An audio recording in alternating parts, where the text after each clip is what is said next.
السلام علیکم ورحمۃ اللہ وبرکاتہ۔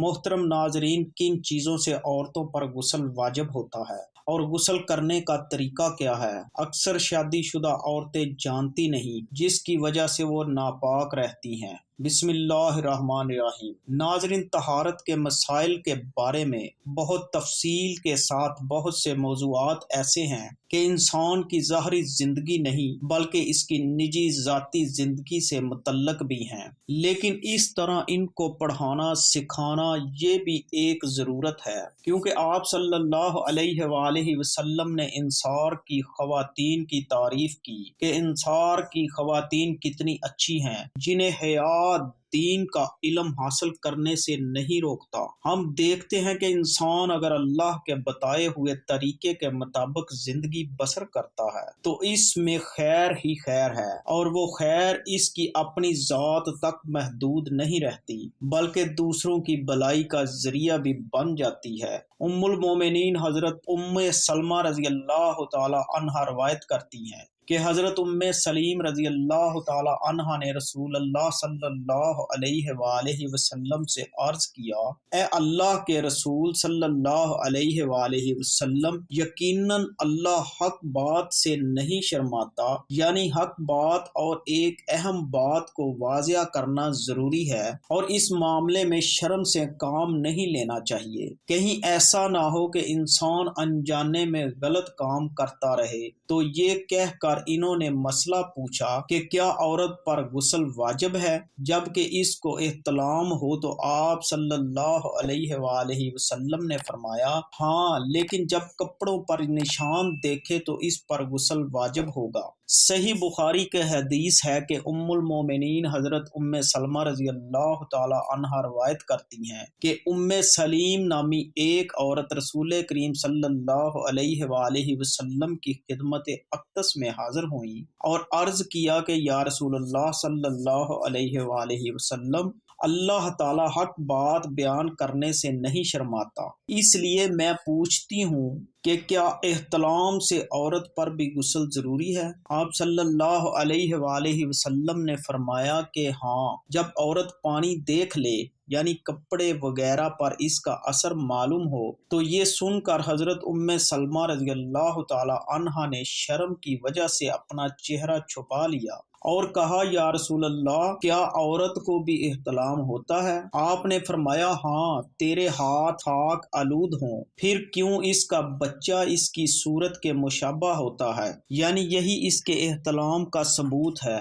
ناظرین، اس میں ہو سکتا ہے کہ مزاج کا فرق ہو، بعض خواتین کے ساتھ ایسا نہ ہو اور بعض کے ساتھ ایسا ہو، لیکن اس میں اصل چیز بہاؤ ہے، یعنی پانی کا بہاؤ زیادہ ہو۔ تو کہیں ایسا نہ ہو کہ لیکوریا وغیرہ کے ساتھ اس کو جوڑ دیا جائے، یعنی دونوں چیزوں میں فرق ہے۔ سوتے وقت ہوتا ہے، اور اگر سو کر اٹھنے پر انسان اپنے کپڑوں پر زیادہ ڈسچارج دیکھے تو پھر بھی غسل کرنا ضروری ہے، اور اگر احتلام کی کیفیت انہیں یاد ہو لیکن نشان نہ پائیں تو غسل فرض نہیں ہوگا۔ ایسی صورت میں شک کی ضرورت نہیں ہے کہ نہیں بھائی، میں نے خواب دیکھا اور مجھے خواب بالکل صحیح سے یاد ہے تو مجھے غسل کرنا چاہیے۔ نہیں، محض خواب پر نہیں نہایا جائے گا جب تک کہ کوئی فزیکل ایسی چیز سامنے آئے۔ حضرت ام سلمہ رضی اللہ تعالی عنہا روایت کرتی ہیں کہ میں نے کہا، اے اللہ کے نبی، میں اپنے سر کے بال خوب مضبوط گنتی ہوں، کیا میں انہیں غسل جنابت کے وقت کھولا کروں؟ تو آپ صلی اللہ علیہ وآلہ وسلم نے فرمایا، کھولنا ضروری نہیں، تیرے لیے یہی کافی ہے کہ 3 دفعہ پانی اپنے سر پر ڈالے، پھر اپنے سارے بدن پر پانی بہائے۔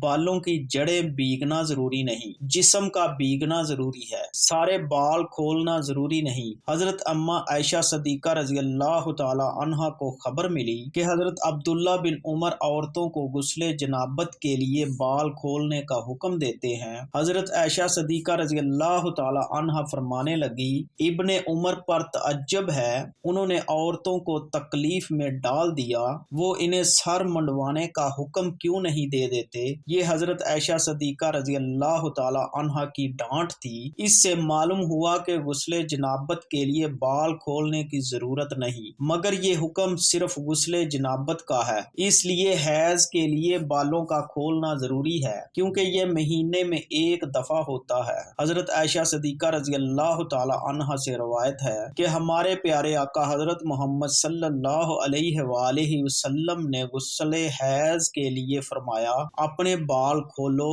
اور غسل کرو، دونوں کی نوعیت میں فرق ہے، اور حیض ایک نجاست کی کیفیت بھی ہے۔ حیض کے بعد نہانا، نہانے کے بعد خوشبو لگانا، خاص طور پر اس کا سارا حکم آتا ہے، لیکن غسل جنابت میں نجاست کی وہ کیفیت نہیں ہے، یعنی حیض اور پانی ان دونوں کے حکم میں بھی فرق ہے۔ بعض علماء کے خیال میں یہ پانی ناپاک چیز نہیں ہے، اگر کسی کپڑے وغیرہ پر لگ جائے تو وہ کپڑا ناپاک نہیں ہوگا، اگر اسے خشک ہونے پر کھرچ کے صاف کر دیا جائے تو کپڑا صاف ہو جائے گا۔ لیکن حیض پر آپ صلی اللہ علیہ وآلہ وسلم نے فرمایا کہ اس سے چٹکیوں سے مل کے دھویا جائے، تو ان دونوں میں فرق یہ ہے، دونوں کے غسل کے حکم میں بھی فرق ہے، ایک میں بال کھولے جائیں گے اور بال دھوئے جائیں گے اور بالوں کی جڑیں بھی دھوئی جائیں گی، جبکہ دوسرے میں بال کھولنا اور پورے بال دھونا ضروری نہیں۔ بہت سی خواتین کو ان مسائل کا پتہ نہیں ہوتا۔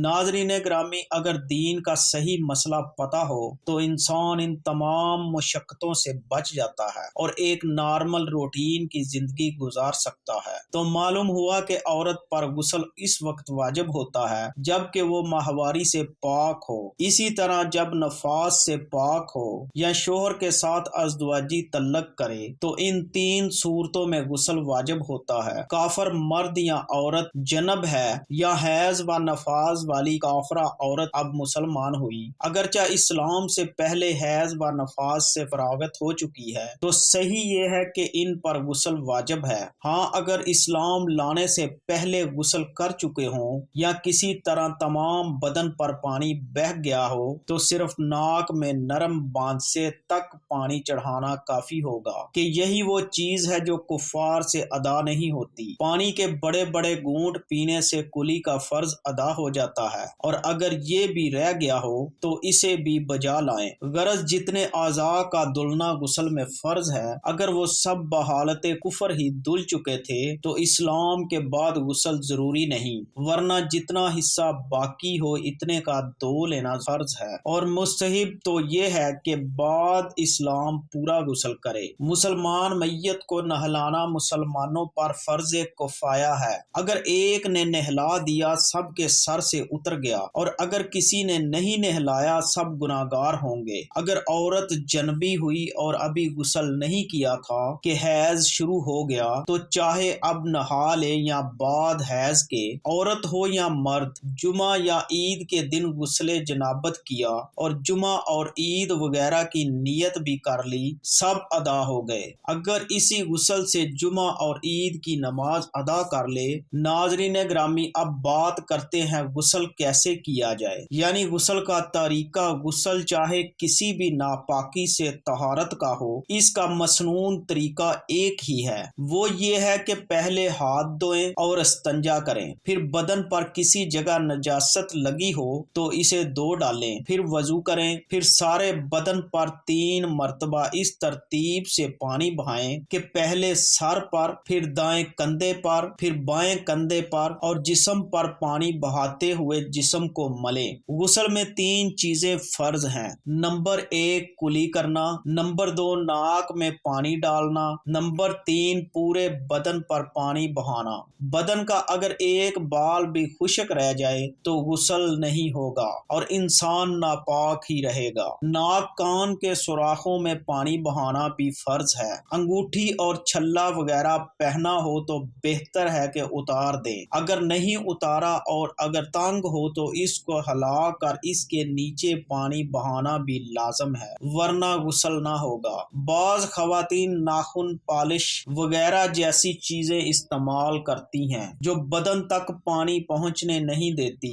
غسل میں ان چیزوں کو اتار کر پانی بہانا ضروری ہے۔ بعض اوقات بے خیالی میں ناخنوں کے اندر آٹا لگا رہ جاتا ہے، اس کو نکالنا بھی ضروری ہے۔ الغرض پورے جسم پر پانی بہانا اور جو چیزیں پانی کے بدن تک پہنچنے میں رکاوٹ ہیں ان کو ہٹانا ضروری ہے ورنہ غسل نہیں ہوگا۔ عورتوں کے سر کے بال اگر بندھے ہوئے ہیں تو بالوں کو کھول کر ان کو ترک کرنا ضروری نہیں بلکہ بالوں کی جڑوں تک پانی پہنچنا ضروری ہے۔ لیکن اگر بال بندھے ہوئے نہ ہوں، آج کل عموماً یہی ہوتا ہے، تو سارے بالوں کو اچھی طرح ترک کرنا چاہیے۔ فقط واللہ علم۔ اللہ پاک ہمیں دین کی مکمل سمجھ نصیب فرمائے اور ہمیں نیکوکاروں میں شامل کرے اور دین اسلام پر عمل کرنے کی توفیق عطا فرمائے، آمین۔